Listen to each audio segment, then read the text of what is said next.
Bruchim Aboyim. Welcome everyone. Thank you all for coming. And as I said last week, the biggest beneficiary when you lead a group like this is the person who's actually doing the teaching, right? And Shelley can attest to that, right?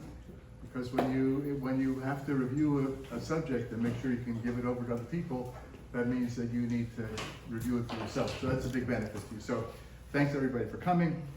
Today we're going to talk about magic, sorcery, superstition, and maybe something else. So starts out, the Torah gives us instruction. But this one we have Torah source. This is in Sefer V'Yikra, Parshas Kedoshim. Lo sochu al hadam, lo senachashu, lo so neinu.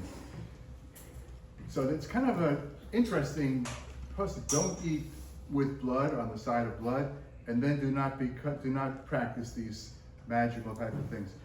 So the Meforshim say what's going on that don't eat with the blood. So Rashi says that Azhara shelo yochal mibasar kachim l'fnei zrikas hadam.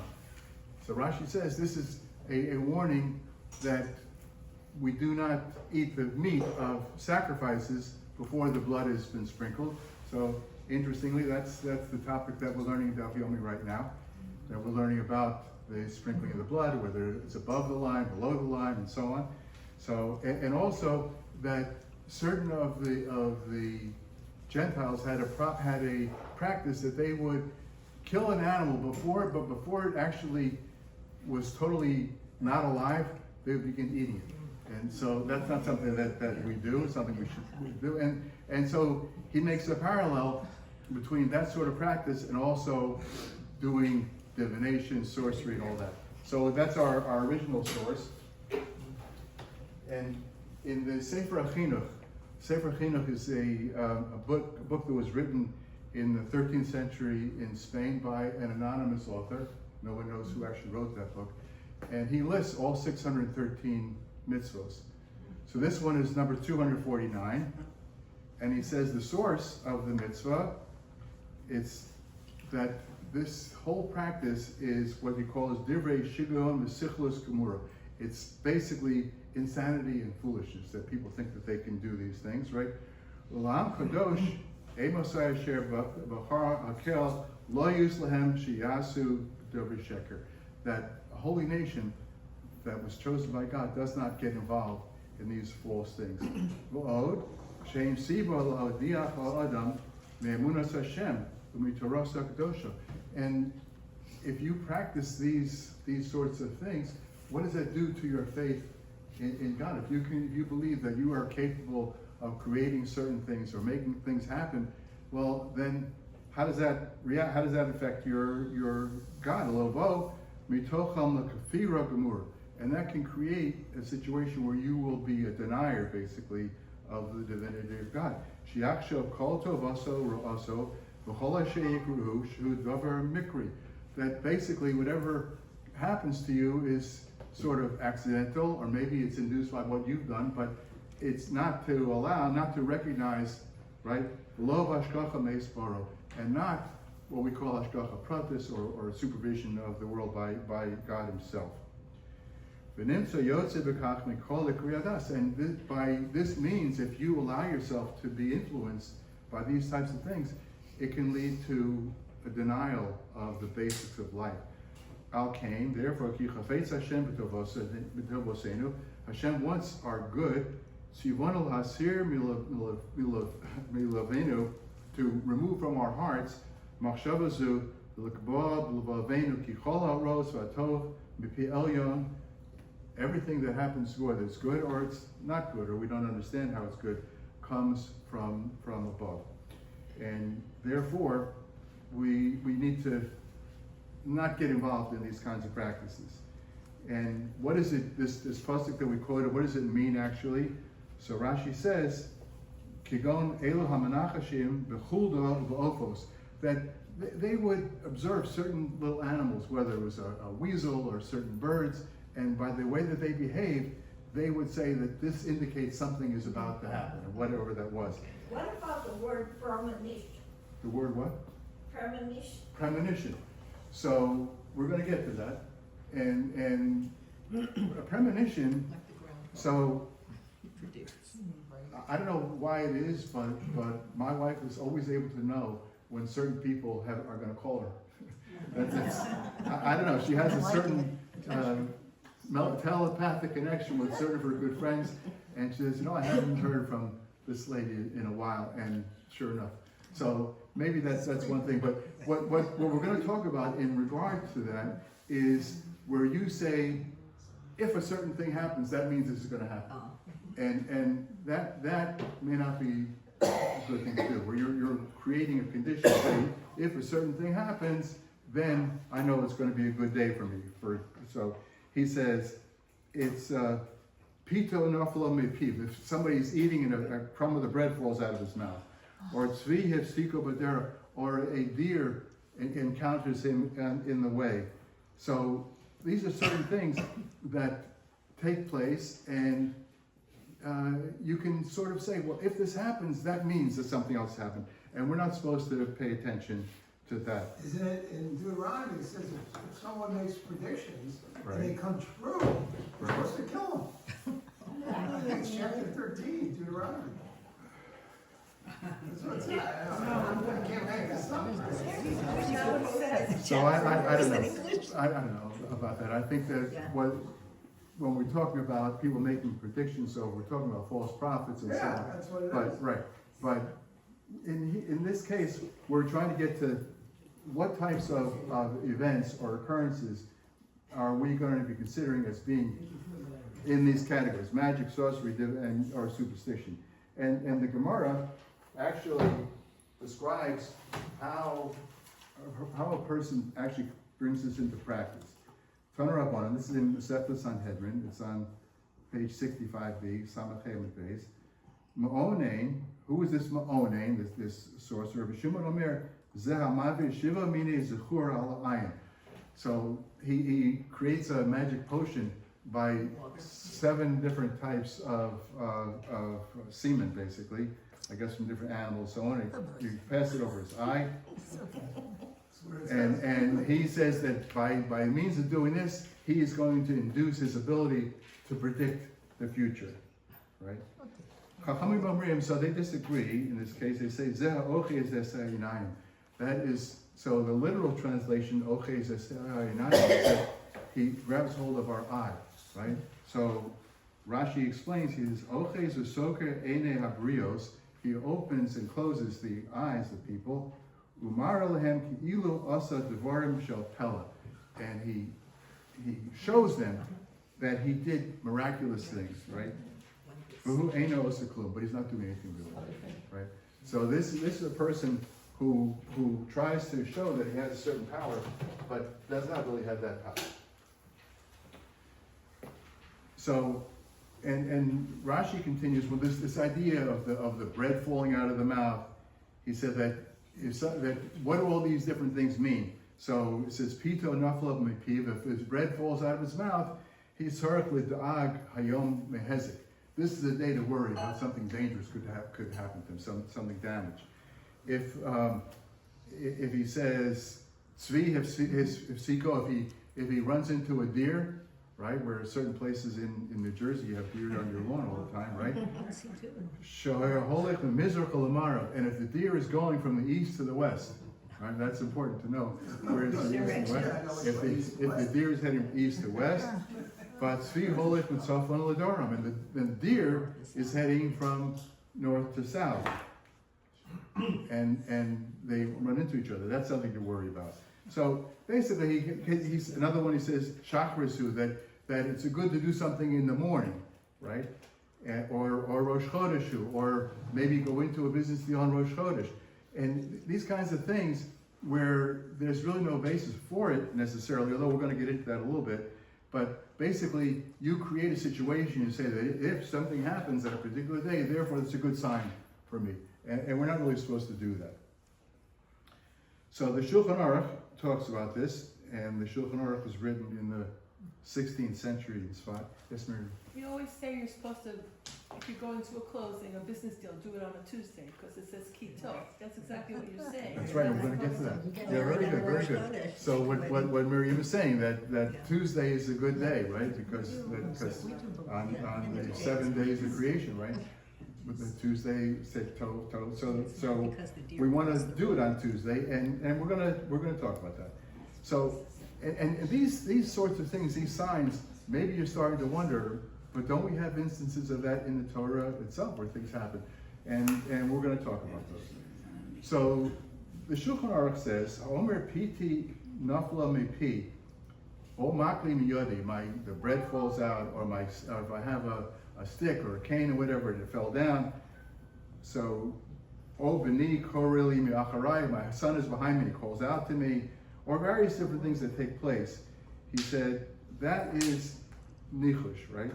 And you're not shalol, let's say it's l'derech, or shalol haskel b'morah, that somebody should decide to go to work that day or do certain things because of certain signs that they saw. So these things, al taschir l'kvos mimeni, this is not something to talk about. Shachris hu, Motzei Shabbos hu. So basically, various things where you decide to do something on a particular day because of an idea, and not what Miriam is talking about. So, but Rav says, Omar Rav, wait a second. Kol nachesh she'eno k'Eliezer Eved Avraham v'chiyonasan ben Shul eino nachash. So somebody who is carrying out a situation not like Eliezer. What happened with Eliezer? Eliezer was given a mission by Abraham to find a wife for his son Yitzchak. And what did he do? He set up a situation, right? He said that if the girl comes out and she gives water to the camel, so, but that's a little different. And I'm going to explain to you in a second. The second case that they give is the situation with Yonasan and the battle they're about to fight. This was the famous battle of Michmash, where the Plishtim were camped on top of the hill, and Yonatan and his armor bearer, his servant, went out in the middle of the night to try to find a path that the Jewish army could take to surprise the Plishtim were up on top of the mountain. And actually, there's a TV series. Yes, I saw that. You saw that, right? It's called Against All Odds. Yes, that was great. Right? So you can still see it. I think it's on Amazon Prime, where the premise is an American journalist wants to go to Israel and meet people who had miracles that had taken place for them, and they would describe the miracles. So one of them is a British officer trying to plan an attack on some Arab army apparently, and they didn't know how to get to where they wanted to go. And he remembered that in the book of Shmuel that this topic was discussed. And so what does it say there? That Yonatan went and he said to his servant, here's what we're going to do. We're going to go up and we're going to meet them at the top of the hill. And Imko Yomru Alu Aleinu V'alinu Kinasana Hashem B'Yodenu V'Zelano Os. If they say, come up, that's a sign that we're going to win, that we can fight. Why is that? Why is that? So Rashi says, Pachad HaKadosh Baruch Hu B'Libam, because they're afraid. If the Plishtim, if they were to come down themselves to greet Yonatan, that shows they have no fear to go out of their camp. But if they say to him, come up and we'll talk, that means, Rashi says, they have the fear of God, V'yireim l'zuz mimakomam, and they are afraid to move from their place. And so did Yonasan, he recognized this as a sign, but it wasn't the same type of thing? No, there was logic to it. He understood what it was about, and he took that as his cue to attack the next morning, and of course the Jews did, and they went up by the path that he discovered. And of course this path is a famous path which was used in the opening up the road to Yerushalayim, right? later on in 1948. But because the Jewish generals, I guess Dayan, was familiar with the Tanakh, and he was able to find this path, and they were able to open up Yerushalayim.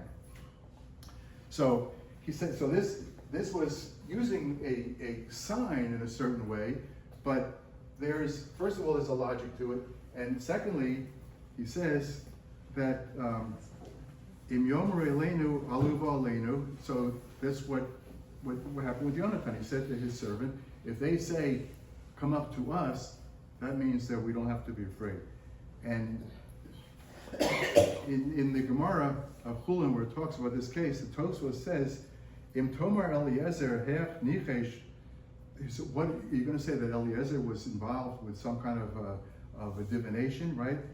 So he says that Hahu Tana Savar Shelo Nasa Lo Atzmidim Ad Shehigido Lo Basmihi, that he didn't give her the bracelets until he found out who she was, right? So he saw her, she came to the well, but he did give her a ring, right, at first, and he didn't give the bracelets. Why? Aflagav the Kosiv Vayikach Ish Nesem Zohav. He gave her a golden nose ring, I guess, and he gave it to her. And then he asked, who are you? So the Tosfos says that's the chronology in the Torah is not always exact, one thing following the other. So it's possible that he asked her first who she was. So he knew now she's a family member, suitable as a match for Yitzchak. And in that case, he was satisfied that it wasn't that it was some kind of a sign that she's going to pour the water. First, he found out who she was. She filled the requirement that she showed she was a compassionate person because she was going to take care of the animals too. But also, he found out who she was. And the same thing with Yonasan. He says because he said that he understood from the way that they reacted that they were not going to be much of an enemy when it came to the battle. So, Umakol Makom, this is from the Ran, who wrote in Spain in the 14th century. Hadavar tzarech teretz she'iev sorshat tzdikim halalu hoyu menachashim. We need to explain this because it's not possible that these righteous people could have been involved in this sorcery and divination, right? Shanachash she'asra Torah hu hatola es devora b'simon she'ein hasvora no senes she'hebehem gorim toelas l'davar olanezik. So it's got to be something that not one way or the other. Gagon pita nafal miyado utzvias ifsik lobadera. These things are basically meaningless actions, and we can't take them as signs of something that's going to be taking place. So, Eliezer Eved Avraham, Yonatan ben Shaul, Kiyotzim Izeh, in similar cases, Tola Maseim Shel Eliezer, Shiodea, who Shalo Hayam Mezugzin, Isha al Yitzchak, that he wouldn't pair off a woman for Yitzchak, Avinu Ela Hu Geneslo, that she has to be fit for him. Ulefichach Lokach Simon La'atzmo. So he made the sign for himself that he wanted to see. This was, he didn't have like the girls today have a checklist, right? He didn't have that checklist, but he had a checklist in his mind. He wanted to know that she was a person who cared about people and animals. So he said he made the sign for himself. So she was going to be, if her midos were proper. When he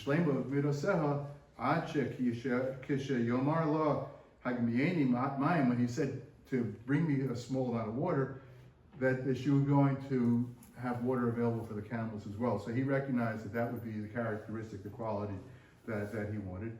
And in the same time with Yonasan, Cain Yonasan ben Shaul, he wanted to attack and defeat the camp of the Plishtim.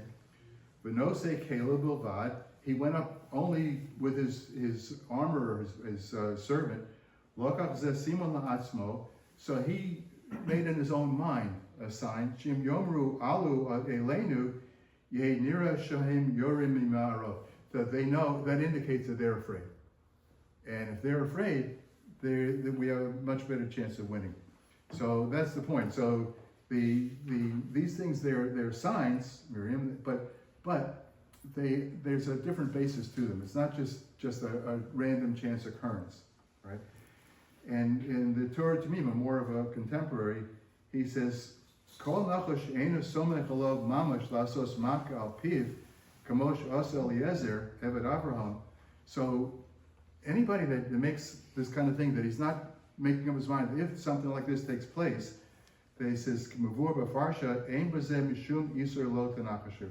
So if you don't have in your mind that, I don't know, if a red car passes me this morning, that means that it's going to be a good day to do business. That's kind of, a foolish thing.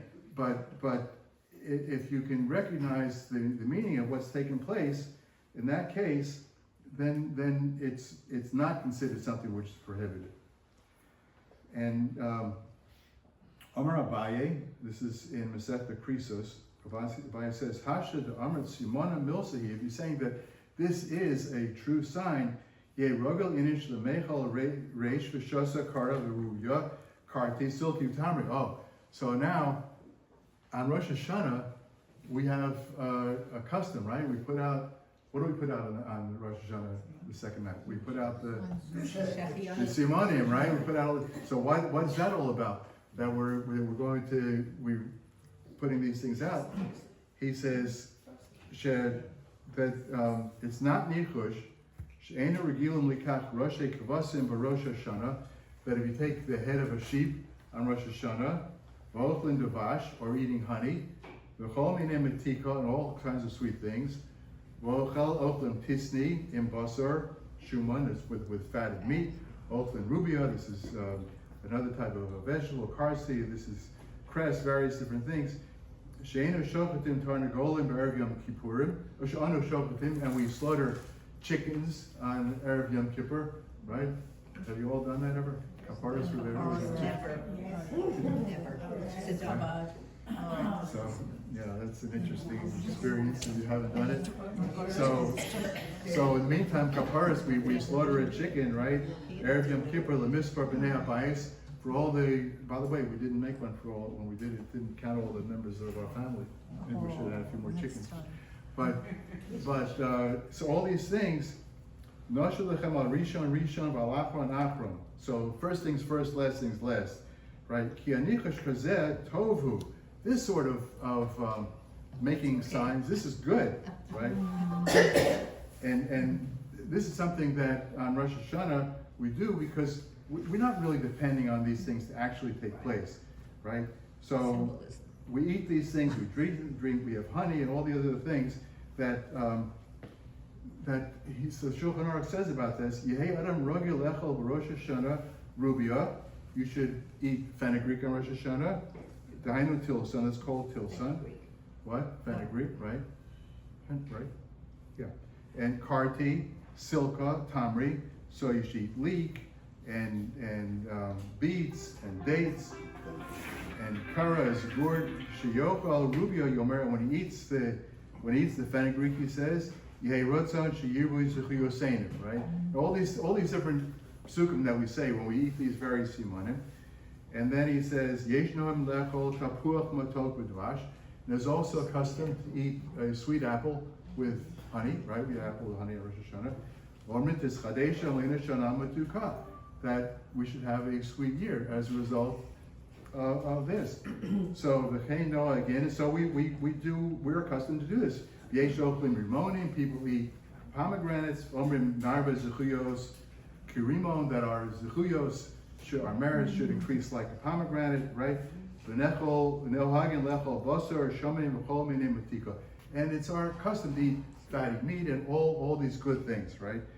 So he says, Kol davor shus l'simon tov, all of these things which are for a good sign, right? And so we do them on Rosh Hashanah. Ein b'zeh iser mishum nichush. This is not prohibited, right? And why is it that we will set certain happy occasions to happen on Tuesday, right? Shenichbo bo kito, because on the third day of creation, God said kito, said it twice, right? So we know that there was a good day to have a wedding, right? Yes. It's also cheaper than Sunday, I think it is. On Sunday. But Tuesday's a good day. Ein b'zeh chashash nichus. There's no, you don't need to be suspicious if there's any nichush, any divination. V'kein ma shenogim b'yeshivos hakadoshos, and those customs that they have in the holy yeshivas, l'hascha v'limudam b'rosh chodesh elul or rosh chodesh cheshvan. So they'll start on a rosh chodesh elul or rosh chodesh cheshvan, rosh chodesh iyur. Ein lachush b'zeh mishum nichus sheyesh b'simon tov. This is a good sign if you have in mind to do this for a good positive reason. And the Shulchan Aruch says there's also a certain thing called a situation with a bias tinok isha, that if a person, Rashi says, a person bought a bias, person built a new house, o nola lo bain, or he had a child, or nasa isha, or he got married, even though you can't, say things are good signs and so on, but still in all, yesh simona ba'alma havida yimatzliach v'sechora rishona achar asher shabana bayis, that it's probably a good idea to engage in a business after you built a new house. You built a new house, things are looking good for you. It's not a bad idea to do a business deal that time. Oshanola latinok, or a child was born to you. Oshanasa isha, you got married. That's a good time that you should want to, and everybody comes over to you, right? When you make a bris, so all the Svardim certainly, but a lot of people come over to the father of the baby and ask him for a bracha because you're in a certain situation where things are looking good for you. The stars are aligned. Right. Right? The stars are aligned. The stars have aligned, exactly right. So in that case, you shouldn't. You said in that case, it's not a bad thing to do. Okay, so how about astrology, stargazing, and all that other stuff? He says, Amar Rabba Bar B'chan, and this is in the Gemara of Pesachim. Amar Rabbi Shmuel Bar Marta. He says, Minayin she'en she'olin b'Chaldeim. How do you know we cannot consult astrologers? Chaldean means the Chaldeans, whatever, but they were known for astrology. Shnemar, why? Because Tamim tiyeh im Hashem Elokecha. You should be perfect with God. And if you're seeking answers, your own premonition is one thing, but if you're asking somebody to read your palm or to look at the stars and all that's not good, right? It's a waste of money, right? What? It's a waste of money. Well, it's a waste of money, but it's also a distraction from what your true intent should be, right? So, ein shol in b'chozin b'kochavim v'lo go rollers, and you shouldn't ask questions of people who look at the stars or who draw lots. We're not talking about the Florida lottery, but if people who draws the short straw, right? You're not supposed to guess those types of things. So, because it says Tamim Tiyeh, you should be perfect with God, right? But there is a case that's mentioned in the Gemara where a man passed away, left several sons, and none of them was a Bechor, but they had to decide how to divide the property. So what do? Shelley, they did lots. They took sticks or straws, whatever, reeds, whatever, and one of them was shorter or longer than the others. So, and this is in Bava Basra. Ha'achin shechalku, brothers who divide an estate, right? The father died, and the estate has to be divided among the brothers. Kivin she'olah gorol le'echad mehen kanu kulam. Once the first one that drew the lot, and now the division is done. So that's how the lottery worked. My time, why is that? Amar Rabbi Elazar, Yechilas Eretz Yisrael.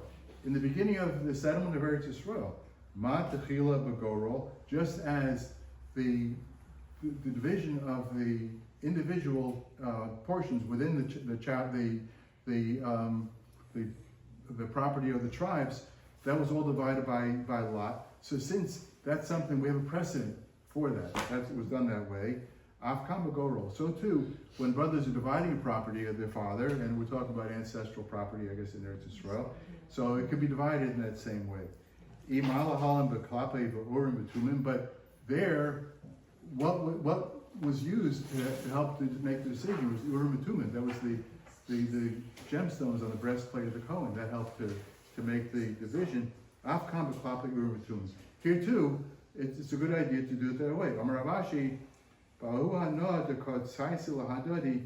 So basically, the brothers have entered into an agreement that they're going to accept the result of the lottery. And as long as they're willing to accept the result of the lottery, so we don't consider it as something that's being done somehow or other by magic. So here's one that's written by, this is Rav Yaakov Moshe Hillel. He is contemporary. He was born in 1945, and I think he's still alive, right? He says, Goro lachaluka shutfim shenases b'koach haskama satzdadim. He said, when partners are dividing property, but there is an agreement in advance that they're going to accept the outcome. In that case, Levira will come to decide who gets what portion, and in that case, that works because it's not, you're not using magic. Basically, you're saying that we're going to divide the property. We know we have to do it, and the fair way, we flip a coin, we can choose a card, whatever it is, but we agree that we're going to accept the outcome. That's okay. That's not a problem. Okay, so how about David Copperfield or Houdini or people like that who are doing magic tricks, right? It's just entertainment. It's just entertainment, exactly. And everybody knows, Not so partial, not so simple. So again, in the Gemara, and this is inside in the same, actually on the same dot, it says, Rabbi Shimon Omer, Zeh Mavir Shiva Mini Zuchoret in your eye. This is the person who passed the semen, whatever it is. Somebody who is trying to make illusions, tricks, whatever it is. So Abaye says that Halacha K'shafim K'hilcho Shabbos. There is a parallel between the laws that relate to magic tricks, and to Shabbos. What is it? There are three categories. Yesh mehen b'stila. Certain of them are meriting the death penalty. Yesh mehen pater v'lasser. There's some of them that are not permitted, but there's no punishment for it. Yesh mehen muter l'chadchila. And there's some of them that you could do ab initio, is how they translate that. You don't have to. You can do it without any question, right? So what is it? So this is according to Rav Chinan of Arshia. Kol malei shabta. So, and they give an example of a magic that took place, which is considered to be okay. Every Friday, they have a aski b'hilchos yitziros. This is Rabbi Hanina and Rabbi Yoshaya. We're studying. There was a book that we don't have that book anymore. Sefer Yitzira had all kinds of formulas and incantations and so on, and it had to do with creation. And these two rabbis would sit Friday afternoon, the whole afternoon they were studying that book, and by that means they created a calf which they ate on Shabbos. Right? So that's what the Gemara says. So they perform magic. They perform magic, but that was okay. That was acceptable. Pardon? How was that okay? That was they did it with this book, which we don't have that book now, so we don't know how it actually operated, but they did. So then, pardon? They created it on Friday and they ate it on Shabbos, right?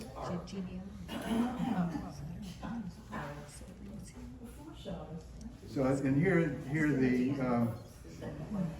this what I'm going to read you next is from the Maharik. He's somebody he was writing in Germany in the 15th century. He's talking about what Rambam had to say. So somebody is doing something that appears miraculous.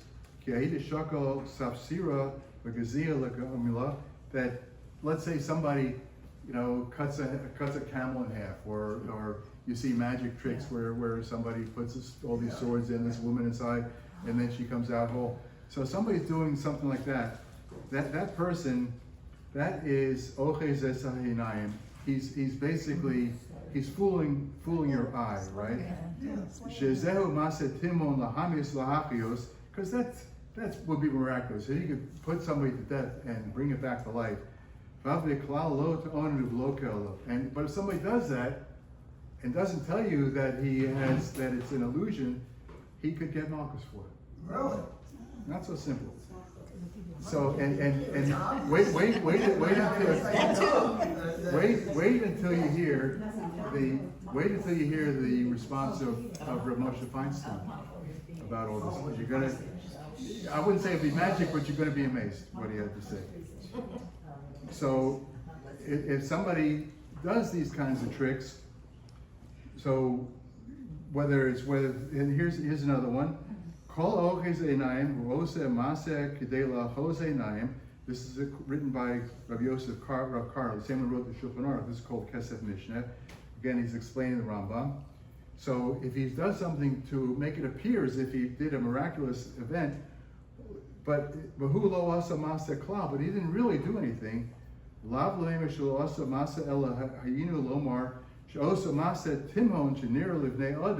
It's like a miracle that he's showing to people. He didn't really do it, but he made it appear that he did this. That's a problem. And here, this is one that's written by the Bach, who was he was a 17th century Polish commentator. He says, if somebody does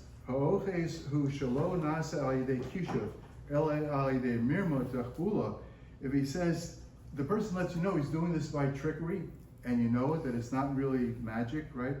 But still, he's in this category. Then he says, Rambam wrote in the book of the Minyan HaMitzvos that it's not so great to do that. Rambam, he says that somebody does this action which fools the person's eye. So Rambam was pretty strong about this. He didn't think it was a great idea to do magic tricks. And so they ask, how about a situation where you make a magic show for kids, right? I think one of our daughters, Bas Mitzvah, we had a magician, and he came and they did all kinds of tricks for the kids. So this is written by Rav Shmuel Wozner, who lived in the 20th century in Eretz Yisrael. He says, Nish'alti emutu la'aniach li'hayuladim liros masa achizas einayim. Is it permitted to have magic tricks for children? Al pi ha'mavuar, he said, this is to explain this. He says in the books, he says, Shol tzidut lakan lo yeh masa achizas einayim mamish. As long as it's not really a trick, rak laharos he'ech ha'osim kach margilim atzvom oches einayim v'lomdim zeh. So if he's trying to teach these kids how to do the tricks, that maybe is okay. But if he's trying to fool them, maybe not so good. V'lidi pshita d'asur. But to me, he says, it's very clear that it's not permitted, right? V'lo yadati shum tzad heter. And I don't know how you can find that this is okay, right? He says, this is Rabbi Feinstein saying? We're going to get to Rabbi Feinstein shortly. This is Rav Shmuel Wozner, who was a contemporary 20th century rabbi, and he's saying that he doesn't see how this could be permitted, right? And going on, so let's kind of skip to. But you see Orthodox schools putting on these magic tricks all the time. That's right. You do see these things taking place all the All the time. time. I mean, what else is new? But I think it's the knowledge that it's not for real. But it's so obvious it's not for real. Well, of course. No. But that's what he's saying. You'd be surprised how many people don't know. I mean, it's like a duh. But when the Orthodox shul holds one of these things, everybody knows, every Orthodox shul knows it's not. So here's another one. This one is Rabbi Batal Stern. He says, Nira lefiyo omer she'ein lo inyan im achizas einayim klal. If you say that there's really no fooling the eye, ki kasher roa tzibur b'tchila kaf yado shel habatchan shnei matbeos. Right? He has 2 coins in his hand, right? There were two. Kain Ho Ms. Shenim Sim Sham Shnei Mabeos. It's true, there were 2 coins. V'chasher Heim Roim Shem Sham Lebesof Rak Mabea Echad. And at the end of the performance, there's only 1 coin there. It's true to life. What? It's true to life. You Right, spend right, money, you only inflation, have a right, little there bit you go. left. That's how It's the not politicians magic, do magic, right? right. Kain Hua MS, it's true though, She'ein Nira Sham Rak Mabea Echad. So he's holding 2 coins, there are really 2 coins. Later on he's holding 1 coin, there really is only 1 coin in his hand. So he didn't exactly he didn't actually do something which is false, he did something which is really true, right?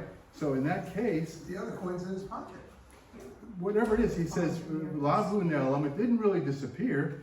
Ein Bazeh Skiras Ayin, he says it's okay to do that because these things do exist. So when he pulls a rabbit out of the hat, there really is a rabbit there. It's not something that's imaginary that he's creating an illusion in your mind, not hypnotizing you. So these things, but he said because Kibeis Kafisa Sayad, because when he moved his hands around the way he did, the 2 coins were hidden from the eyes of the audience, right? They didn't see them at all. So you have to learn how to palm the coins or whatever, and he gets it up. Whatever he does, he's basically making sort of rapid hand movements to distract you, but the coins really are there. So he says Kol HaBatchanim Sha'aleim Kosev, all these performers, where it says that Shem Over Malab D'Oraisa, that they are violating a Torah rule, Hoyosim Devarim Mitmehem Shaderech Achizas Einayim, that would be if what they're really doing is something real, right? Ke'ein Hamavar B'Rambam, as Rambam explains. So he's saying basically that if everybody knows that a trick is being done, then it maybe is not such a serious thing. So let's hear what does Rav Moshe have to say about it, right? The primary preeminent authority. Yeah. He says, V'zeh hayo shayach Yisur l'batchanim rakim yomrush osim zev eza lachashim. So certainly, if they say abracadabra and it actually happens, that for sure. Afshem lachashim she'enam aydei kishuv. So as long as they're not doing this by magic, sorcery, do achizas einayim, shuvas Ramah. He says, like the Ramah, he's quoting Ramah that this is not permitted if there's some kind of spell. But if they say that what they're doing is natural, right? It's not something which is supernatural. And this performer, this magician, is known and famous. I don't see that it's necessarily incorrect. I don't see it's necessary, says Rav Moshe. Avol, but he says, Lahora Lamasa Lo Bal Liodi Inyan Zeh. But nobody asked me this question. He's saying, it seems like it's not allowed. He said, but nobody came to me for a decision, whether this is all right.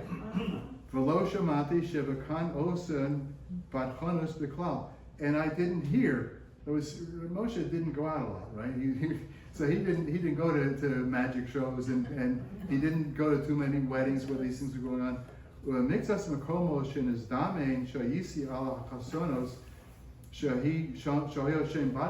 And the few times that I did go to a wedding where there was a performer, they didn't do those kinds of things.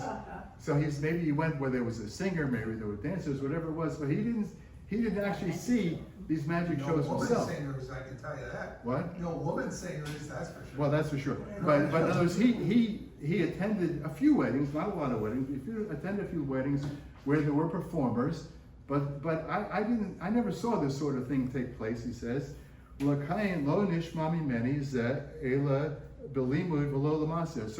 I can talk about it basically in theoretical terms, but not in reality, right? So, but still, there is still some sort of a doubt in the halacha. But he's but if in reality,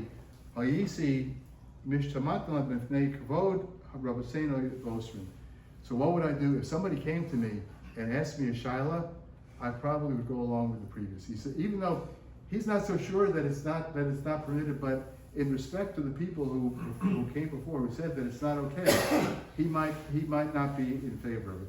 So there you have it. There you have It's hanging. what? It's hanging in a sense. You don't have. So he's saying basically He would that. go along with the last guy. He hasn't seen it himself. So he says, Umasha Hosif, and he says, Yadua Shaharba Yuladim Mispalim Mizeh. There are many children who are amazed by all this.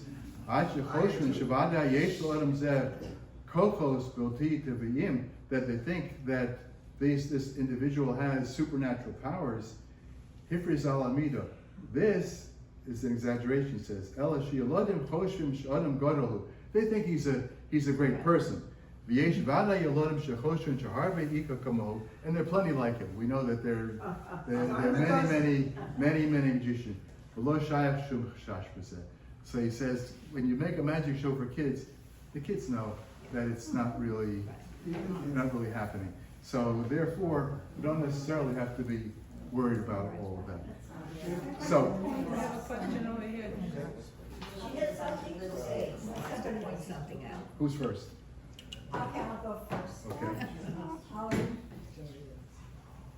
You have to understand one thing about all these writings, and it has to do in the times that they were written.